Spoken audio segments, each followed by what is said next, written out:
Terima kasih waktu yang telah diberikan kepada saya, yang terhormat Dewan Majelis dan hadirin yang kami banggakan di sini. Saya di sini sebagai kakak Marsinah. Saya terulang lagi mengenang lagi peristiwa 20 tahun yang lalu. Jadi sekarang sudah 20 tahun, 6 bulan. Seusia anak saya yang terkecil. Pada saat peristiwa itu saya sedang hamil 8 bulan. Sebenarnya kami dari kecil sudah ditinggal ibu tahun 71. 71 itu ibu saya punya anak 3. Saya 4 tahun setengah, adik saya Marsinah 2 tahun. Dan yang terkecil baru umur 40 hari. Itu ibu saya ada malaria pertama. Itu menyerang penyakit ibu saya. Tapi saat itu saya belum merasakan kesedihan apa-apa. Karena apa? Belum mengerti apa arti sedih.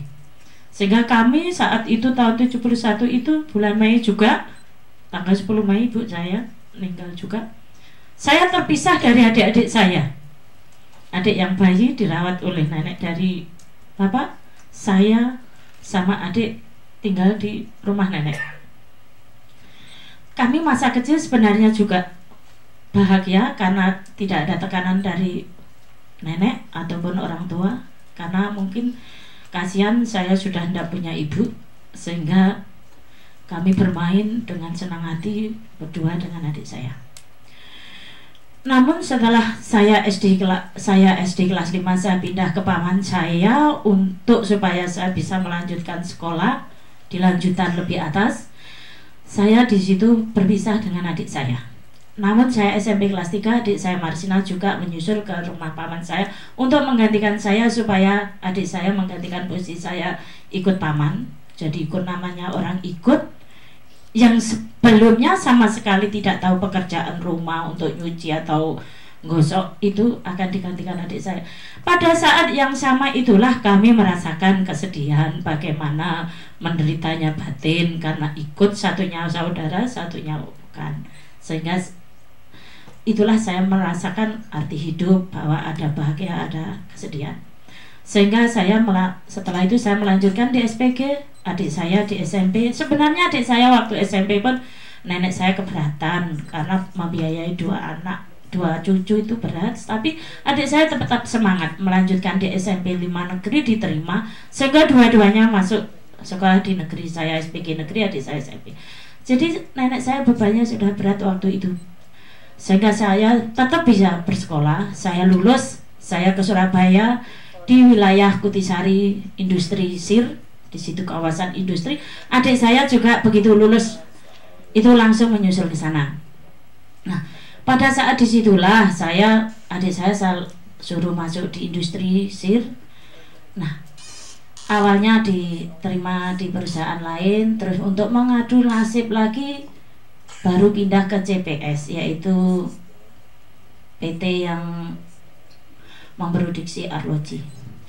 Nah, pada saat bekerja disitulah, tapi tahun 91 adik saya punya problem di sekolah, di pabriknya karena operasi cuci. Nah, pada saat operasi itulah dia harus berobat, kontrol oleh mandornya, dibuat masalah, hampir dikeluarkan dari industri situ. Tapi adik saya punya dasar yang kuat sehingga tidak sampai dikeluarkan. Terus dia minta ke saya, kebetulan ada tinggalan warisan dari ibu, disuruh jual untuk biaya hukum, karena dia tidak terima diperlakukan seperti itu. Apalagi di perusahaan, mungkin saudara-saudara tidak merasakan bagaimana bekerja di kalangan industri sebagai produksi.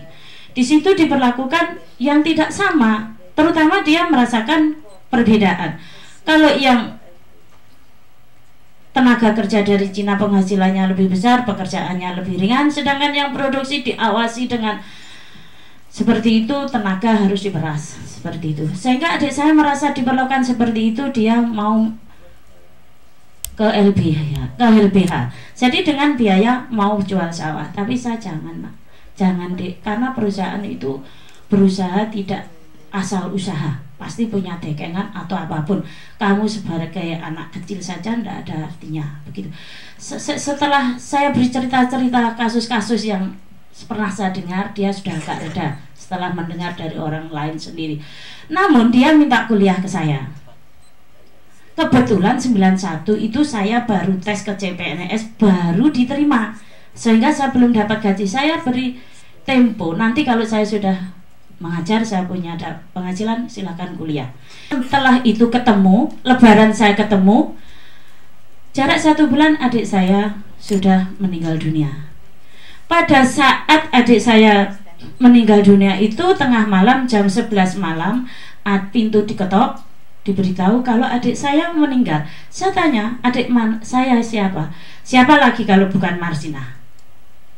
Langsung yang memberitahu kalau adik saya ditemukan di gubuk di Jegong Wilangan itu dalam keadaan, ya maaf, dianggap orang gila, sehingga anak-anak kecil itu yang menemukan itu nyawati kok ndak bergerak, takut sendiri lari. Akhirnya ya ada orang melihat, dikatakan sudah mati.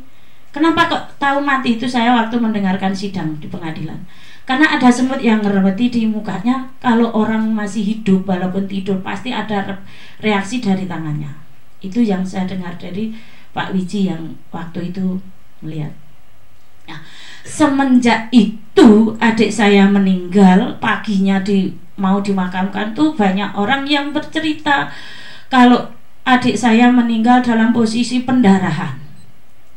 Jadi pendarahan di dalam di kemaluannya. Nah, setelah dimakamkan itu tidak ada reaksi apa-apa sebenarnya, cuma ada polisi datang menanyakan peristiwanya, mana baju yang terakhir. Saya jawab, baju itu kan mestinya polisi yang menangani, karena nanti kalau kasusnya terungkap kan bisa untuk sebagai saksi atau barang bukti gitu.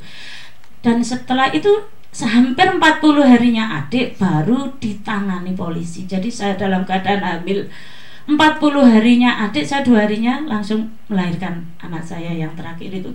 Jadi saya mohon Pak, kalau ada penyelidikan jangan saya dipanggil, tapi tolong Bapak polisi aja yang datang. Nah, setelah ada kesaksian-kesaksian dari yang diperlukan, itu terutama keluarga yang menjadi sasaran utama untuk diselidiki. Jadi saya juga, Pak D saya yang diikuti itu mau ke rumah saya memberitahu kalau besok dibongkar saja, sembunyi-sembunyi.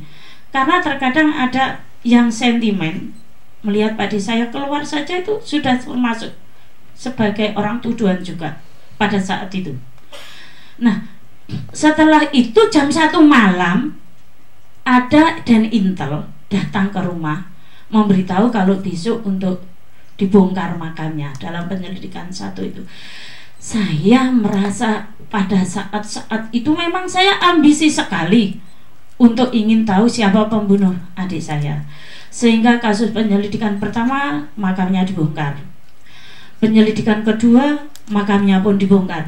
Jadi adik saya mengalami pemakaman 3 kali dan tahlilan 3 kali juga.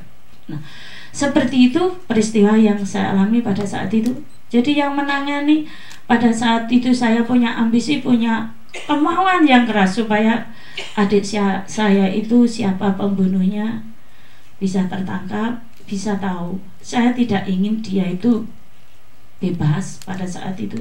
Tapi dengan kondisi yang saat ini, mungkin emosi saya sudah tidak meledak seperti dulu. Karena pada saat peristiwa adik saya dibongkar kedua pun saya tidak tahu. Tahu-tahunya saya dari media. Jadi tetangga memberitahu adik Mbak dibongkar. Kenapa saya juga tidak diberitahu. Dan pada saat penyelidikan yang pertama pun pada saat dibongkar katanya hanya akan diambil diselidiki oleh forensik di makam, tapi dibawa. Sehingga yang sampai sekarang saya tidak mengerti adalah pasti daging-daging yang menempel itu tidak tahu berserakan di mana, berjajaran di mana. Itu pun yang selalu saya mimpikan oleh adik saya. Seakan-akan saya diberi gambar mori yang sudah hitam ada seonggok di dalamnya. Itulah yang seakan-akan ditanyakan ke saya. Itulah kejadiannya. Jadi pada saat itu saya juga tidak tenang. Setiap malam ada aparat yang datang. Angkatan Darat yang selalu datang, itu pun tidak boleh didampingi oleh orang lain atau orang biasa. Pamong pun juga tidak boleh pada saat itu. Saya ada media saja, sudah dijemput mau dibongkar, saya dijemput dari rumah dan ditunggu di luar jendela itu. Pada saat saya mau diwawancarai, berbicara agak leluasa seperti ini juga nggak bisa. Nah, namun saya itu juga ada kebodohan saya waktu itu, karena saya waktu itu ada polisi datang, saya jawab karena saya ingin terungkap juga. Ada salah satu yang datang, 2 orang, ada surat yang perlu saya tanda tangani itu karena izin lagu keroncong, saya tanda tangani. Yang kedua, ada aparat datang lagi karena waktunya sudah surup, saya sendirian dengan anak-anak saya kecil. Saya disodori kertas, tidak ada tulisan. Loh, kertas apa Pak? Ini adalah kelanjutan dari kertas, apa itu, kelanjutan izin dari lagu keroncong itu.